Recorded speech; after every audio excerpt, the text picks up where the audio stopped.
Good evening. This is 6:32 and the July 18th meeting of the Board of Library Trustees, the Wilmette Public Library Board of Trustees, regular meeting July 18th, 2023 at 6:32 is called to order.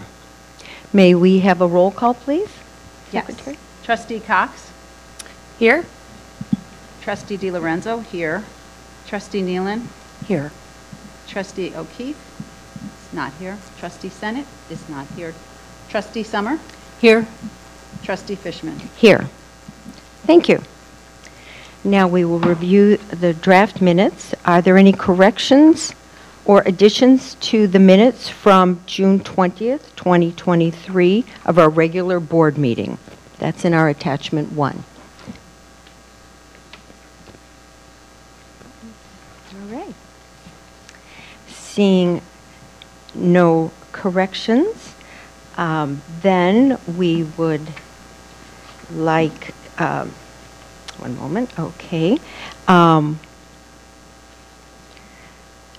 Is there a motion for approval, please? I move approval of the June 20th, 2023 regular board meeting minutes as presented.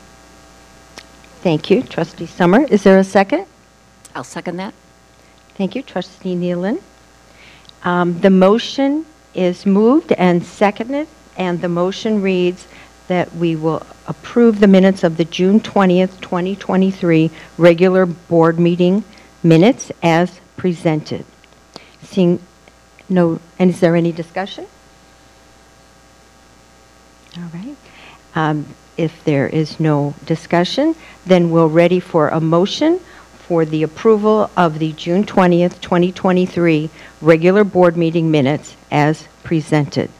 May we have a roll call, please? Yes. Trustee Cox? Yes. Trustee DiLorenzo? Yes. Trustee Nealon? Yes. Trustee O'Keefe? Not present. Trustee Senate? Not present. Trustee Summer? Yes. Trustee Fishman? Yes. Thank you. Motion carried. We'll now move on to our public comment period. This is the time when meeting attendees who have signed the visitor public comment registration form on the table in the back and who wish to address the Wilmette Public Library District Board of Trustees may do so here. May we, is there someone? Yes, thank you. Please state your name and either if you're here with an organization or as a patron. Let's try that again. Thank you for the opportunity to speak tonight. My name is Lori Leibowitz, and I'm the co-president of the Wilmette League, speaking on behalf of the League of Women Voters of Wilmette. We are a political but nonpartisan organization, meaning we take positions on issues but not candidates or parties. One of our most important issues is to support work towards a diverse, equitable, and inclusive community. We are speaking tonight in support of the library's observance of Pride Month. We advocate for local government actions that ensure inclusivity and foster a welcoming community for all. We are proud to be members of a community that provides tangible signs of inclusivity, such as pride flags, meaningful programming, as well as resources to understand LGBTQ issues and history. Our thanks go to the community leaders that have made this translation of values into action possible, including the Wilmette Library Board and staff. Thank you. Thank you very much. We very much appreciate your comments. Thank you.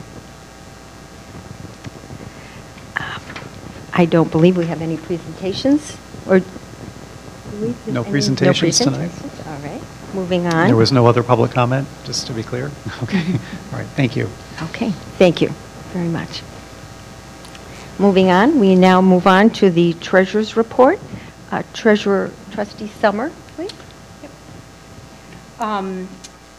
In June, you will note that the library received its final quarterly fee from Kenilworth in the amount of $44,263.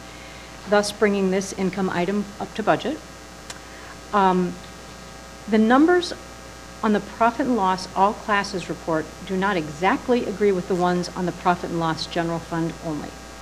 There are 3 expense items and 2 income items which are very slightly different between the reports. They are not material. And I only looked at this to double check the net loss of $523,955, which was in the second to last paragraph of the notes to the financial statement, to the number in the P&L all classes. Just double checking the numbers agree. They do agree. But then I thought I would just double check that the general fund expenses only from the all classes agrees with the general fund only and the general fund only statement. And they didn't. Very minor. I think it's just a couple $1,000s. So it's not material. I'm not concerned. But it's just it seems like the consultant was running the reports at slightly different times. And I'll keep an eye on this going forward, which you might imagine. But again, not material. In reviewing the profit and loss general fund only, you'll note that the estimated loss before the audit was $613,555, which was less than the $733,368 deficit that we budgeted for. As noted in the financials, you can see that the general fund expenses came in right about on budget. So the difference in the total budgeted deficit in the actual comes from the increase in interest income and replacement taxes that we received throughout the year. I think we did a better job this year budgeting for that item. And then the last thing was there was a check to Shales McNutt in the amount of $10,965. It was a general fund expense and was appropriately, there was some work done, I don't know, first floor office, but it should not have been a special reserve fund. It was correctly classified. Does anyone have any comments or questions on any of the checks, any of the items, any of the reports? I think we really appreciate your sharp eyes, Tracy. Thank you very much. Right. Thank you. All right. That's all I have to say. Is there a motion to approve the bills and salaries check detail for June 2023? I will do that. I move approval of the bills and salaries check detail for June 2023 as presented. Thank you. Is there a second? I second. Thank you. All right. Thank you. Is there any discussion? Just Okay. again, Thank you. yes, appreciate your close eye and for coming in so close to expenses. Yeah. Did a good job. Yeah, well done. Director Austin, any comments to that regard? Thanks You're for smiling. recognizing that we got to 100%. That was pretty awesome. We're pretty proud of that.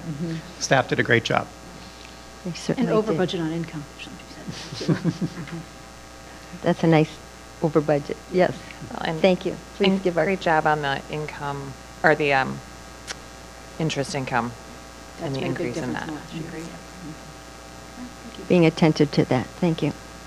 Appreciate that. And please let staff know that the board appreciates your attention to detail and keeping on track. Oh, up, yes, thank you. It's coming from me. Thank you. Good. All right, if there is no further discussion, then the motion is to move the approval of bills and salaries check detail for June 2023 as presented. May we have a roll call, please? Yes, Trustee Cox? Yes? Trustee DiLorenzo, yes. Trustee Nealon, not present. Nope, Oh, she's- excuse me. Oops, oops, oops, oops, oops. Excuse me. I Trustee vanished. Nealon? No, yes. Trustee O'Keefe, not present. There we go. Trustee Senate, not present. Trustee Summer? Yes. Trustee Fishman? Yes, motion passed. Thank you. Next order of business is our action item, and I will turn this over also to Director Austin and Treasurer Summer. I'm going to let Director Austin pretty much take the lead on this, the Okay. appropriations budget. All right, so the action item on the agenda this evening is the review of ordinance number 2023-24209, the annual budget and appropriation ordinance for library purposes for fiscal year 2023-24 in tentative form. This is the first review of the budget and appropriation ordinance, and the ordinance is the second step in the library's annual budget process following the approval of our operating budget at our June 20th meeting. So there are three major financial activities that the board endeavors each year, and this is the second, the third being the levy, and we'll do that in the fall. So by law, all expenses for the library must have an appropriation before the library can approve expenses. We file an ordinance that establishes the maximum amounts that a government body may spend on a particular line item during a fiscal year, and that is exactly what this document sets forth. I've appended to the document, the ordinance itself, an introductory document that outlines what the purpose of the appropriation is, how to read it, what it means, where the figures are derived from and the methodology, how we calculate these line items, and some individual details related to the Special Reserve Fund and a potential transfer that we may be able to make as well.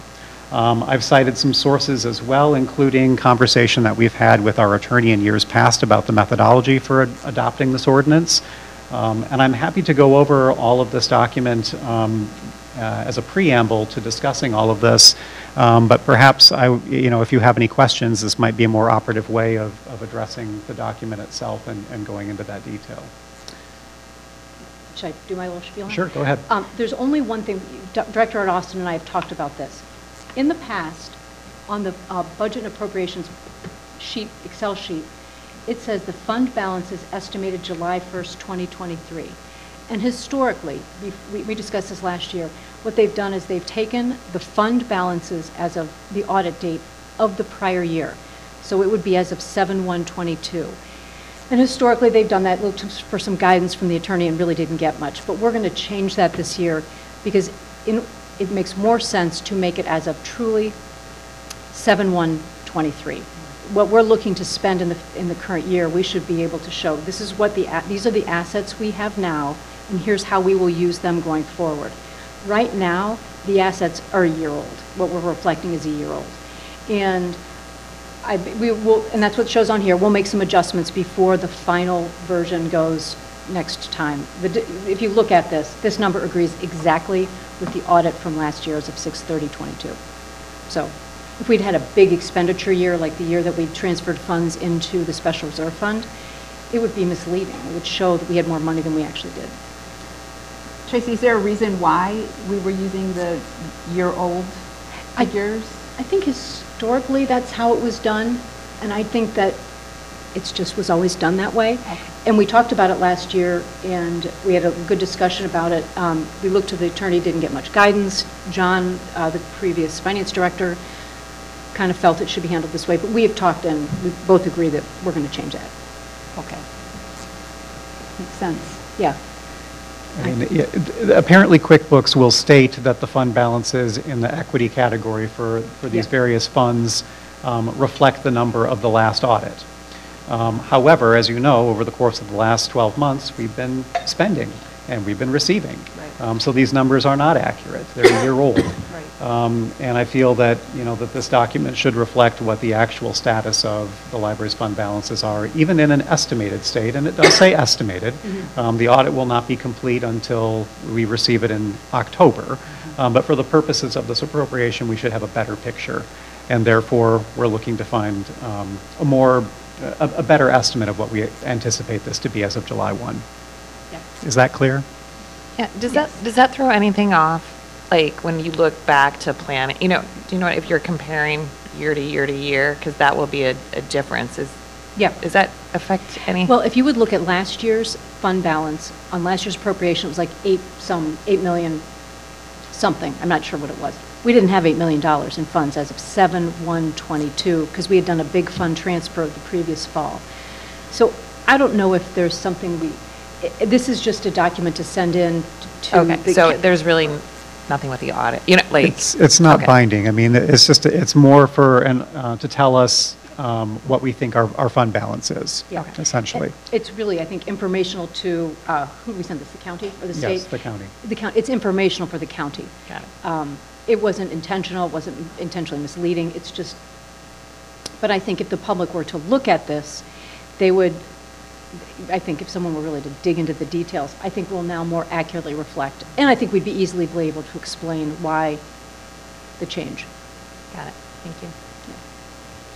But to your point, Renee, I think that is because normally you might be saying you'd look over the course of year to year, or maybe a 5-year course. But could there be an asterisk of some sort? Would that, or is there an explanation that is necessary or not necessary? You wouldn't do it on the appropriate, on this document. Document, okay. You know, what we might do is I could, since we've discussed this in the minutes, maybe I'd put a little something together Yeah. so it would be reflected in the minutes why, which is very easy to do. I can do that. Yeah, that, I think just somewhere where it's noted, so if for some reason somebody was looking year to year and something looks Off. different. Yes, that's a there's- great idea. there's an We can have explanation. something reflected in the minutes about this Yeah, change. that makes sense. Yeah. But we wouldn't do it on this document. Yeah, that also makes sense given what you just explained. So thank you. That was my only comment. Are there any other questions or comments about the narrative or the document itself? I will say that we did earmark a transfer to the Special Reserve Fund in the last fiscal year, and we've also done the same here this fiscal year. This affords us the opportunity to make that transfer, but we do not have to. We have to make a motion to do so at a future board meeting following our audit. And based upon the intentional deficit spending that we're doing in the last couple of years in an effort to align our fund balances with our fund balance policy, I don't know that it would be a prudent recommendation to go that route. However, this affords us that opportunity in the event of a windfall tax collection, a large donation, some other potential reason where we might find ourselves in a position to make an allocation as such. But we do think that it is a prudent step to annually add that as an opportunity in this document. Does anybody have any questions on the contingency fund? That's just one additional line item that's not, if everybody gets it, then I don't really need to explain it. Okay. Well, I think for public record, though, if you Yeah. just give a quick synopsis, I think that would be Now we can helpful. do it better. Well, I think the example that has been used in the past for the contingency is you never know when a car is going to drive through the library, and that has happened at Wilmette Library twice in the past. The unanticipated expenses that may come up, it affords the opportunity so you don't actually have to go through and create another budget and appropriation ordinance down the road in an emergency scenario. You can simply respond and you can expend those resources as needed. We have lowered that contingency over the course of the last couple of years. It used to be around 500,000, and since we've made that formulaic change to the approved budget at about 10% over on each of these line items, we feel that that absorbs, I think, a lot of the fluctuation that we've talked about and what you see with how we came in with the fiscal year 22-23 budget. Some items were just a little over 100, and that gives us that flexibility. The contingency allows us a little bit more flexibility with that as well, but realistic. The other point I would mention is item 6 is the Special Reserve Fund. We, in years past, appropriated the entirety of the Special Reserve Fund plan. In the last couple years since the adoption of the Capital Reserve Study in 2020, we have only taken the step of encumbering Special Reserve Fund items that might be potential within this time frame. So we are still looking at items A, B, C, and as you know, there are 3 particular special reserve projects that we have for this coming fiscal year. So I think it's appropriate that we are including that we're including that in the appropriation. And I can give you a little bit of an update on that, as I think that this is maybe a timely moment to discuss those projects. So as a reminder, with our budget this year, we were talking about 3 special reserve fund projects, and 2 of them are holdovers from the prior fiscal year. So the telephone system replacement project, I can give you an update on that today. We are anticipating making a recommendation to the board at the October meeting with the solution that we're proposing.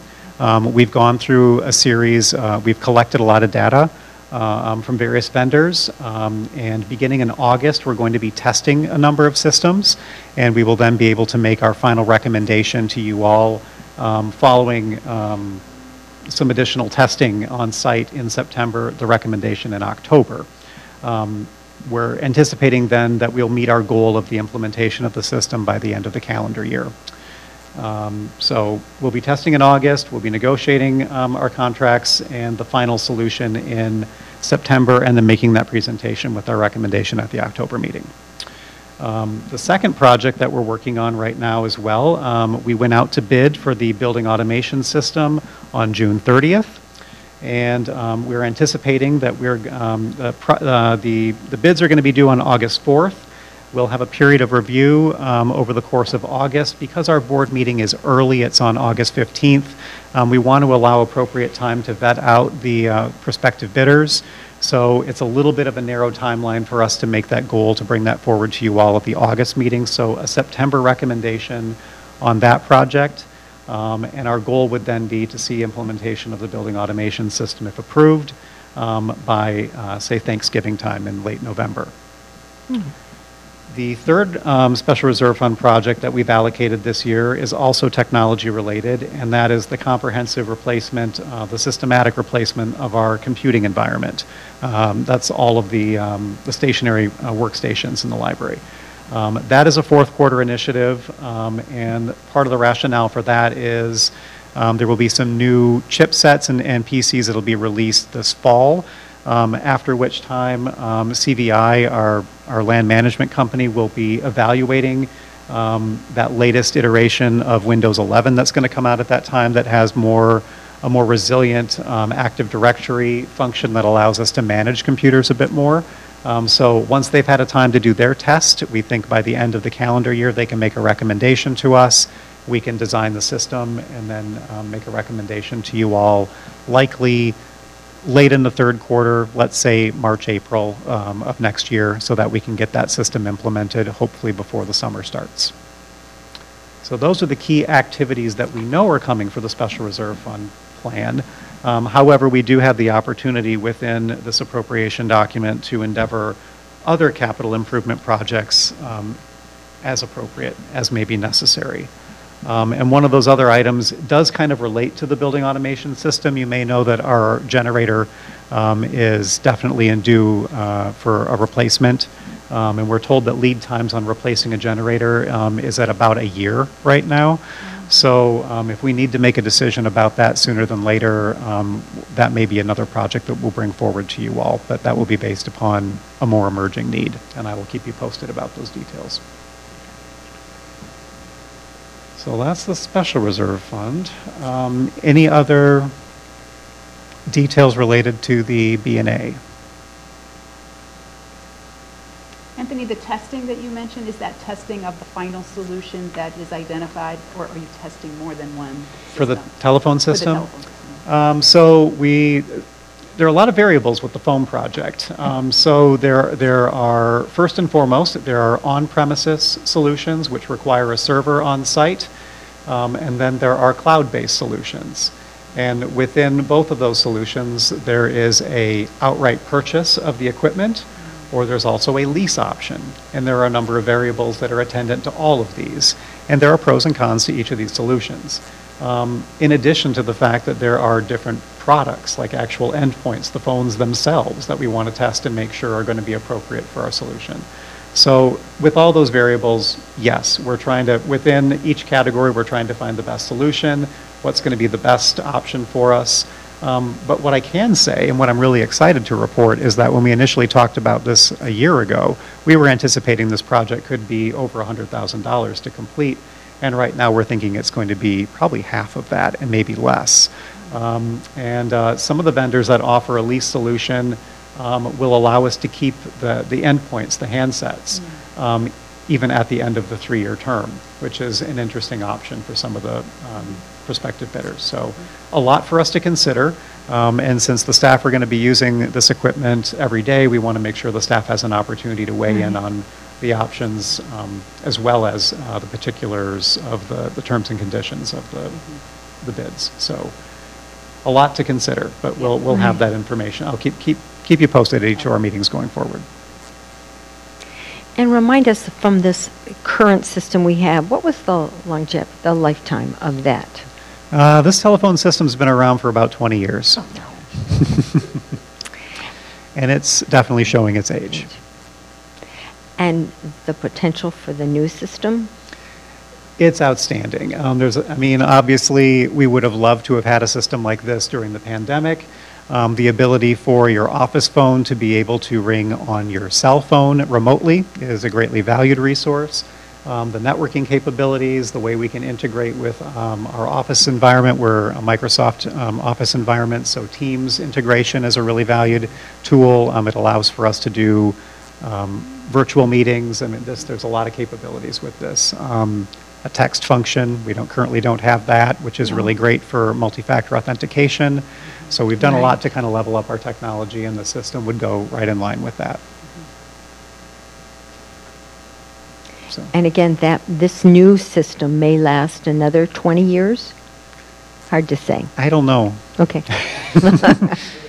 Hard to say. Technology moves Quickly. so quickly. Right. Yeah. I will say, the adage, they don't make them like they used to, could very well be true about these new handsets, but time will tell.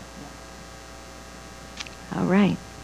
Well, seeing no further discussion, then may we have a motion on the ordinance number 2023/24-209. So to be clear, what we're making a motion on here this evening is to accept the tentative Yes. nature of this budget and appropriation ordinance, which then authorizes the library to go forward and send this to our legal team for review.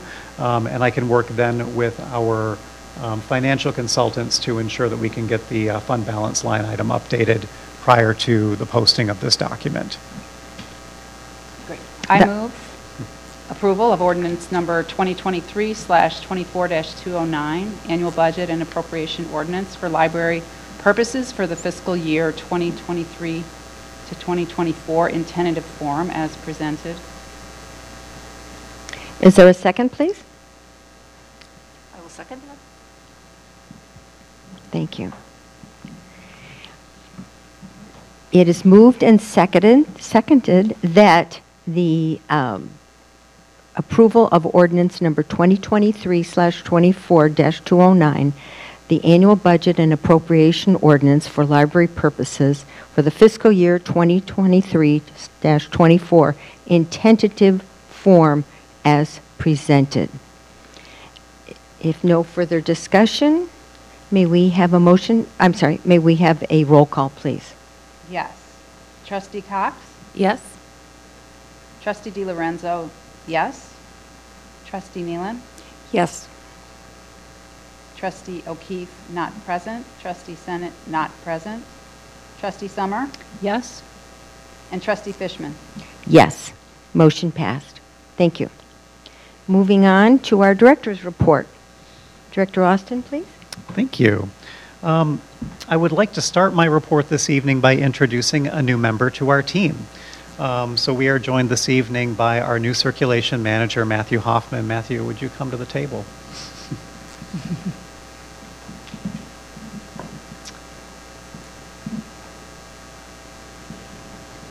Thank you so much, Matthew. We're really excited to have you here this evening, and we're really happy to have you on our team.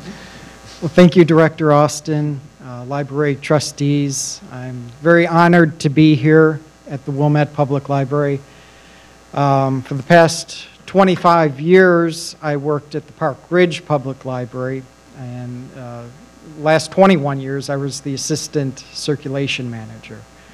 So I'm very grateful to have the opportunity here to be your new circulation manager at Wilmette.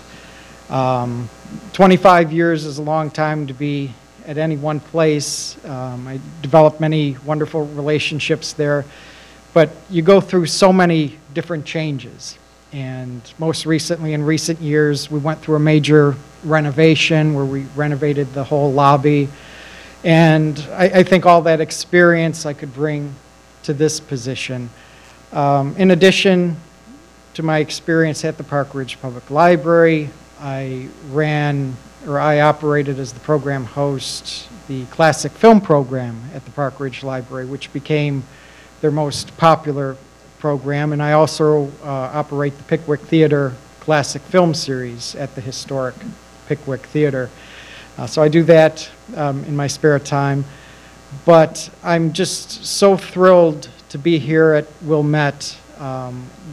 This is actually it's going to be 1 month now that I've been here, and everyone has just been so welcoming. The staff is just absolutely wonderful.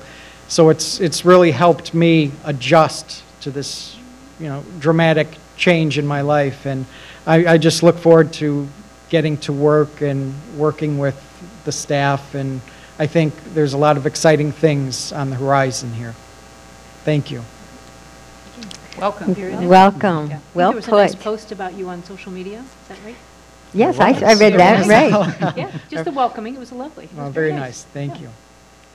We're delighted to have you. Thank you Oh, so thank much. you. Thank you, Trustee Joan. I appreciate it. And you bring, I'm excited to, loving a movie lover, and you are obviously too, classic films.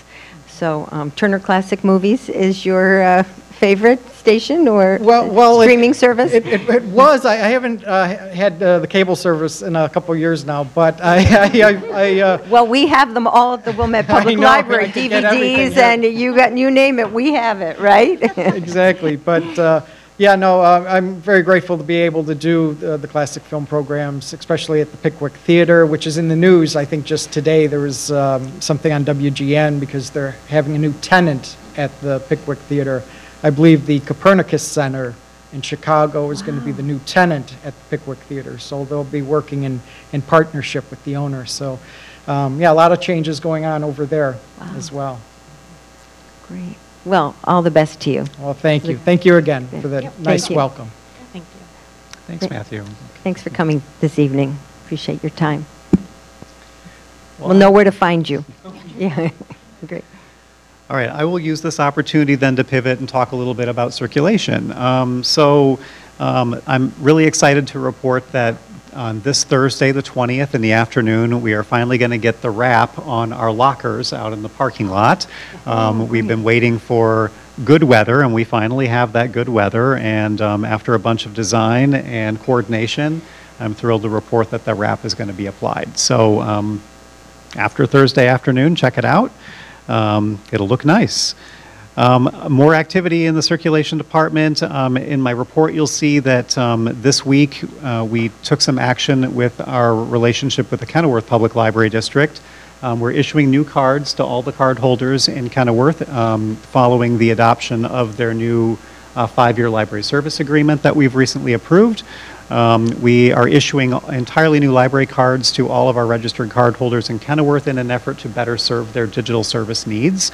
All of their numbers are going to be in a sequence, which will allow us to better evaluate the usage of digital resources by our Kenilworth users in an effort to better serve them. So we're excited for that opportunity. Speaking of Kenilworth, Kenilworth has a board meeting this month as well. They're meeting on the 27th. They will approve their budget and appropriation ordinance following their hearing at that meeting. And I will also be attending their joint review board meeting for the Kenilworth TIF tomorrow. I think it's coming up. It's in the next couple days. So that's our Kenilworth activity. I'm thrilled to report that as we've closed the fiscal year, we're looking at our statistics. We're still in the process of compiling everything for the Illinois Public Library Annual Report, IPLAR, which I will be bringing forward to you all in August. But we're starting to compile that information right now, and the preliminary numbers are all positive. We're up from last year, which is outstanding. You'll see in my report that we're showing that our visits are up by at least 35%. And I think, anyone who's been in the library lately will know it's busier. It's definitely a really popular place. We're seeing a lot more activity in the building. Program attendance is also up. Our physical circulation appears to be up by at least 8% over last year, and our digital circulation is also up by at least 4%. So we're really excited by the positives with all the data collection from this past year. Speaking of fiscal year close, our technical services department did an outstanding job, as I mentioned earlier, with our budget this year. The TS team did a fantastic job in finishing out the fiscal year and have a real strong foundation for the materials for this coming fiscal year. Really, the entire team has done an outstanding job with managing the budget. We've launched some new services this past month. You may have heard that we've launched our notary service. You can book appointments for notary on our website. There's actually a tab promoting it right now on the front page of the site. We are also proud to say that John Amundsen, our business librarian, received an award from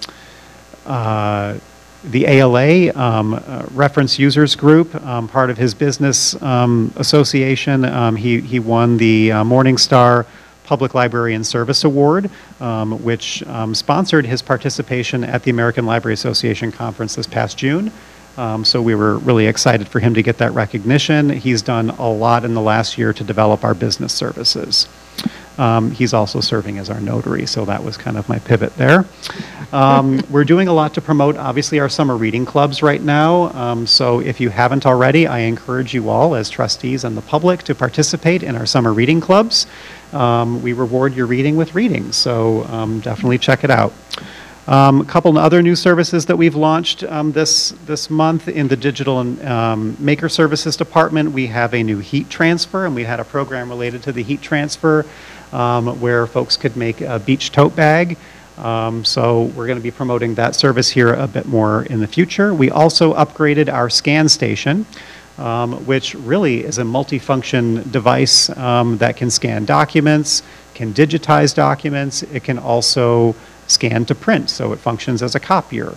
So it's a really functional tool, and we're really excited to have this new resource. You can learn more about that on our website as well.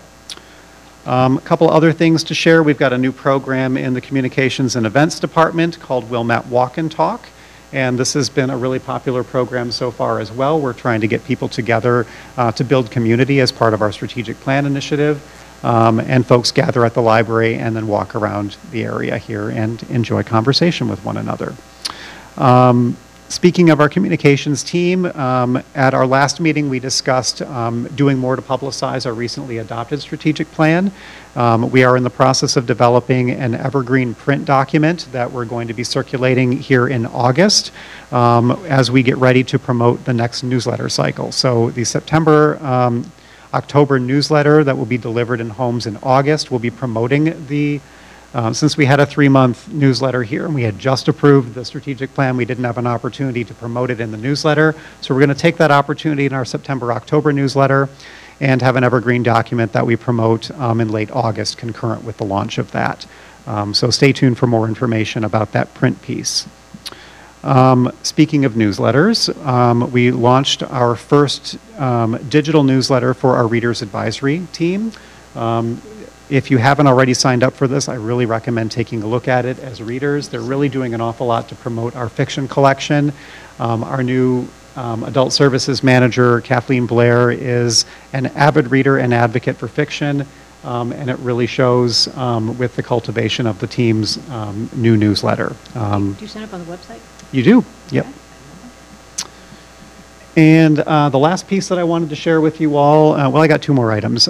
So we're going to be launching, this also relates to trustees, we're going to be launching better spam control here in August. We've got a new service that we're subscribing to through CVI, which is going to add another layer of protection for us in an effort to try to protect our network so that no malicious emails get through and inadvertently infect the network. What this effectively does, though, is it quarantines items that are not on our allow list and puts them, so the frequent folks that email us, we have moved that into our allow list, but anything that is not, that we're not expecting is going to be quarantined in a separate portal. We'll give you all the training and resources to know how to access that information. It will be an additional step that we'll need to do. But you can read all those messages without releasing them to your email account and potentially infecting the network. So stay tuned for a bit more information about that from our IT manager. We'll be launching that in August. And then the last item I wanted to share is obviously Wilmette Avenue is under construction right now, and we're really excited about the future state of our street because it is going to look really great. I've also just learned this week that in early August we're expecting that Park Avenue is going to be under a bit of construction as well. Although I imagine that we're going to see the resurface of Wilmette Avenue first, I hope. But this is really exciting. You may remember that the Bike and Active Transportation Plan for Wilmette has been in motion for the past few years, and one of the steps is the implementation of some bike lanes. While there will not be a widening of Park Avenue, it is being designated as a bike boulevard. There will be 3 such bike boulevards, and right in front of the library, there will be one. So there will be what they call sharrows, which makes, it alerts drivers that there are also bikes that are going to be on the street, and bikes can take the whole lane if they need to.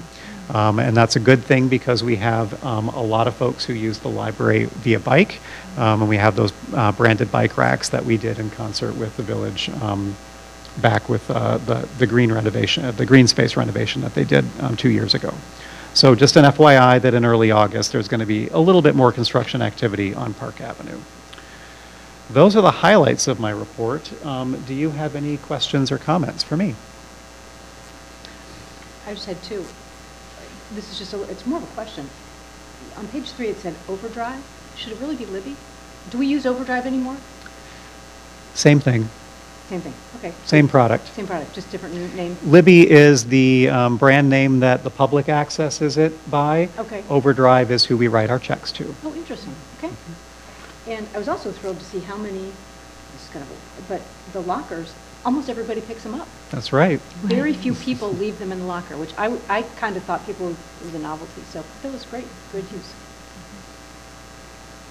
I noticed that too, and versus other times people will reserve and then maybe forget or whatever. But if you've designated the locker, you go pick it up. Yeah. The lockers are once you get the hang of it, I find them very convenient. And I noticed the programs, speaking of, I happened to be in the library the other night, and there was a samba class going on. So I went down and participated. There must I saw your picture. Oh, yeah. You didn't see me trip over my feet, but it was very well attended, and there was a lot of enthusiasm, and the instructor was delightful, and kudos to the adult programming team who brought that in. All ages, and I'd say 30-plus people were at that. We filled they cleared everything out and filled this entire room. So it was a lot of fun. So that was great. Well, that goes out in this room. Right, right. I think I was here the night before for the Google Pictures one, which was also, I feel, well attended and an engaged group, and they put in a little plug for the maker space in terms of the digitizing. So it was it was nice to see how some of the programming then can introduce other services at the library. So yeah, I would be interested. I'm assuming a lot of those people will come and do some digitizing at the station, because that also was brought up. I think great. the walk and talk is a great idea, especially for new people in the neighborhood. Just to come in and, meet people who are like home a little too much, people who are still recovering from the pandemic, Right, and right. it's- And the it's numbers have doubled, multi-generational, I too, which noticed is really in your great. report. So, Right, yeah. so maybe When is the next one? Do you know? I can look it up Check the online? website. check the website. Are they themed, Anthony? Is each one themed, or is it more just spontaneous? I think it's kind of spontaneous at the moment, but I imagine that as time goes on, there may be a bit more structure as they build community around it. It seems like a really great way for a social outlet, because obviously you can't have too much loud dialogue in a library. You need to keep things quiet, so what a great way to engage with people and have a social outlet and be connected to the library at the same time. And move and get some exercise. Exactly. Right. Yeah, weather permitting, everything. Great. Excellent. So much going on for all ages. And the summer reading program, I'm reading, but I haven't signed up yet. So We'll do that too. Do I it. will do that. I did notice in your report how, and I haven't been upstairs, but what a delightful display with pictures of all the young adult readers who, when they read so many hours or so many books, they have a hall of celebration of their reading. So And the exciting. kids like to see their faces in the gallery. Yep. Fabulous. Great. Great. Thank you for that report. Wonderful. Moving on to our committee reports, we have ILA and Rails updates. Trustee Nealon and Director Austin. We have a fly. How would we get a fly in this room? Trustee Nealon? I don't have anything on ILA. Okay. All right. Thank you. Not this time. Not this month. Director Austin? I don't have anything. All right. Anything, Trustee Nealon, from the Intergovernmental Cooperation Committee? Just that we were notified that there is going to be a small group working meeting to take place in August ahead of the September main meeting. And Director Austin, you'll be there, correct? I'll be attending, and we're designating some key staff that have direct interface with provision of mental health first aid or experience in responding to needs for mental health in our community.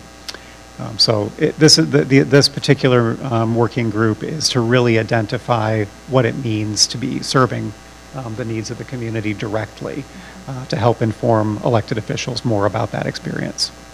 It's identified as a sort of a boots on the ground, the people in our community who serve the people with mental issues directly, and yeah, so we can better assess their needs.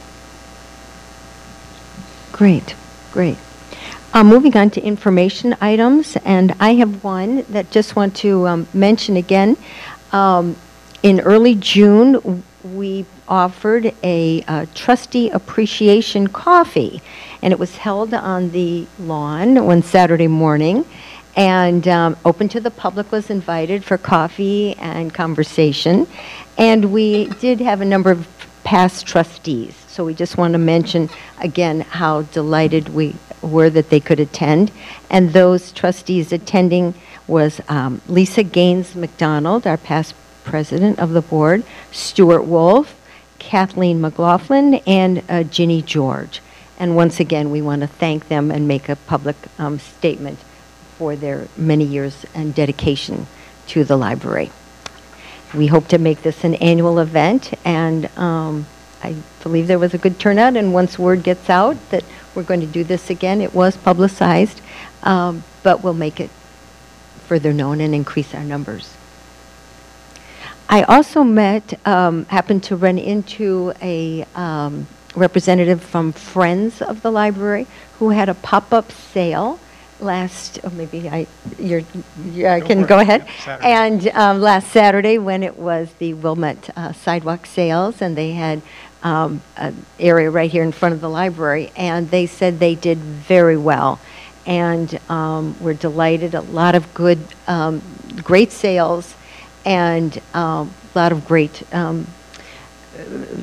conversation, and again, letting people know that there is Books Down Under year-round, but when they do these pop-up sales, it's a great way to promote Friends of the Library. So we thank them for all the friends, their time and energy. It takes a lot of work to get the books up and out, but their sales were excellent. It was a beautiful day. So that's all I have. We do have communications that are moving around that I've left right there.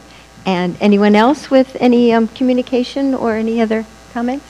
I'll add just two other items just to verbally report on the things that are on the agenda.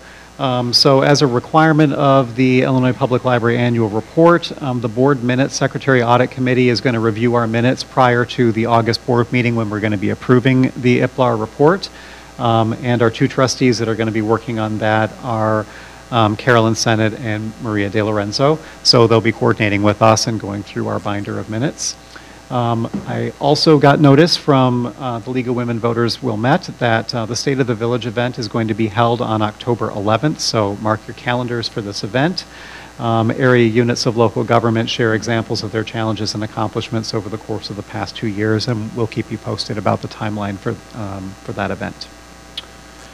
In terms of the, I'm sorry, not timeline, but the date and the time and where we're going to go. And location, Yep. Right, right. So that's all the information I've got tonight. Wonderful. All right, thank you. And any new business? Just a Seeing, question. I had seen that there is a Boards and Commission reception in October for Wilmette Boards and Commissions. Is the library participating in this? Have you heard about this? I think those are village boards. Yes. Yeah, okay, so totally separate. Gotcha. good question. Right. Great. All right. May I have a motion to adjourn the meeting at 7:22? I move that the board adjourn this meeting at 7:22. All those in favor, say aye. Aye. Any opposed? Thank you. Thank you all. Thank you. Meeting adjourned.